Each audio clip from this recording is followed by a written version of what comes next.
So இந்த KitKat வச்சுன்னு இன்னொரு 1 hour ஓட்டிடுவோம். நாங்கள் என்ன பண்ணுறதுன்னு தெரியாமல்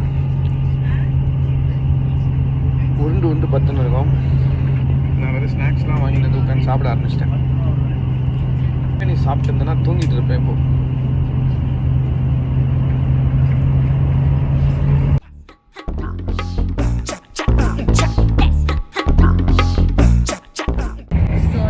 இப்போ வந்துட்டு வந்து பெரிய தூக்கத்துக்கு அப்புறம் எப்படி எனக்கு தூங்குறதுக்கு எந்த பிளானுமே இல்லை.